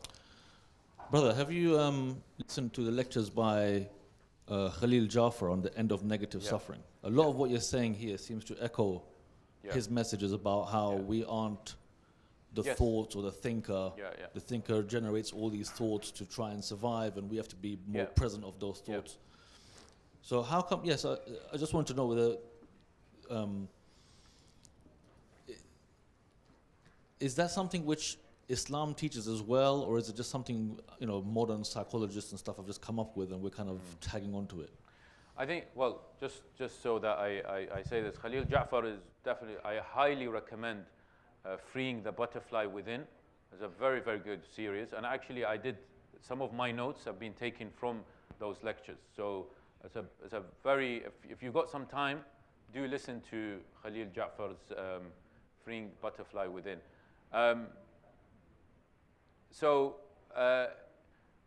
Yeah, modern psychology really talks about, sorry, I can't see you. Modern psychology really talks about this stepping back from the chatter, stepping back from the, but when you go to Islamic sources, I think, I'll be very honest with you. Can I be honest? Are we allowed to be honest? Well, you're not going to tell me no, are you? No. I think I think what we've done is jurisprudence is important. It gives us our, way of life. It tells us, what is halal, what's haram, and it's 100% important. So don't understand me wrong. But I think sometimes we're just too obsessed about too much jurisprudence. Can I do this? Can I do that? Or am I allowed to do this? Am I doing that? Rather than, okay, understanding what's halal or haram, how can I live my life? But actually delve a bit more about the self, delve about my purpose, delve about my intellect, and really explore further. And I think we've been occupied by a lot of these, these particular jurisprudential questions, and the ulama have to answer. If you ask them, and if you go to Hajj, right, and Habib will know, and Hajj tours will know that if you go to Hajj, people just keep on asking questions. Oh, I've done this. Is it halal? Is it haram? When I do that, when I do this, and so the ulama have to answer. What can they do? They can't tell you no. Stop asking me. They got to answer you, right? But it's our problem of keep on asking. Okay, look, just take a step back, and Allah has made a human being not to keep on asking questions about these small little details, but actually really understanding ourselves. So therefore, I think there is a lack in our community of lectures, of talks about really delving into the self, really exploring the self, a bit like what Khalil Ja'far did. It's the reason why Khalil Ja'far's series is unique is because not a lot of people have replicated what he's done, right? And it's still, until now, this is old. It's been like 10 years, I think, right? But still is one of the best lecture series you can see about the self, because it's so important. We've got to understand ourselves. I don't know, maybe I'm missing the point here, but what is the point of my creation if I was to lie on this, my deathbed, if I never spend some time really understanding my inner self? Thank you, Doctor. It's already 10 o'clock, so we'll have a last question. Ladies, you have any questions? No? Ladies, they know themselves. You can speak to the men. Okay, last question from the gents. Any more questions, or we can end the session? Can I just, yeah, go on, after you. It's just, so my question is just about the intellect and kind of thoughts. Sometimes what we worry about is if we kind of free our mind without having a firm foundation, we can end up kind of going astray, especially when it comes to kind of educating our children, for example. So where's the balance between kind of saying you can kind of use your intellect as you wish without having a foundation? There is no stop in using your intellect. The aql is there for you to use. The aql is pure, by the way. Yes, the aql is pure. So use it as much as possible. Encourage your children to use your aql as much as possible. But at the same time, when it comes to children, you've got to guide them. You've got to guide children that this is the right thing to do and stuff. But once there's a reason why there is this thing called bulugh. When they become baligh, their intellect comes out and says, now you can use me. At that time, it was a bit more, sort of a bit hidden, a bit developing and things like that. But then there is bulugh. But then that's why Allah subhanahu wa ta'ala says, then they're accountable, because now they have the aql out there. Now it can be used. Yes? It was sort of put in a storage, so to speak, when a time comes, and then they become baligh, comes out. Then they are accountable, because now you can use your aql. Then why is the animals not accountable for what they do? Because they don't have aql. So it's when they become baligh, then we've got to encourage them to think. But continuous guidance, right? I believe and I said this last week about prayers as well, I believe that we need to rethink our parenting. You know, it's all very nice, honestly, genuinely, I love this gathering. But there are 95% of the people in this community are not here. Okay? Some of them might be online, but others are just not here. They're disenfranchised, right? The stuff that we're talking about doesn't relate to them. Maybe some of them have left religion. You know, I know in my community, some people have left religion, yes? We need to rethink about our parenting. Is this the right strategy of actually forcing people, forcing them when they become baligh to do things? There's got to be I'm not saying leave them to do whatever they want, but we've got to help each other to find what is the best way to try to guide our children. Definitely not force them to do everything. That's definitely not the way. But actually give them the freedom and the opportunity to use their brain and think. Give them the opportunity to use their intellect. And Allah is there. If you have the right intention, Allah will guide them. But of course, don't come and tell me, well, look, you know, I've let them to do whatever they want, and look at, you know, my son has gone astray and things like that. No, this is not what I'm saying. I'm saying it's got to be through guidance, and I'm not going to give you the answer now because probably I don't even know, right? We've got to think about this. We've got to come together and brainstorm about the 21st century. You can't go and ask someone who lived in 1980s and stuff like that, and now they're whatever age, and ask them, okay, so how is it? Because times have changed. Come to 2022, how is parenting? How do we do parenting in 2022? Things have changed. There's the internet, there's social media, there's all sorts of things going on. There's Snapchat, TikTok, whatever. They do things behind our back. There is LGBT, there's also these things going on, right? So we need to really ponder and think about what are the strategy. Should we allow them to free think? This critical thinking is important, but what are the limits? This is, for me, this is the most important thing. Much more important than studying history. You know, giving talks about history and giving talks about this person and that person and whatever. This is very important, but we need to focus on what really matters right now. Our children, a lot of them are lost, right? I fear for the future. Social media is destroying everything. You give it another 10 years, I've been studying on this issue. Give it another 10 years, God knows what will happen mental health-wise and social, you know, and the result of social media and the way of living. Look at the amount of mental health we have now. Huge amounts of mental illnesses. Why? I mean, you ask yourself, why? Why do we have so many cases of mental health in our community?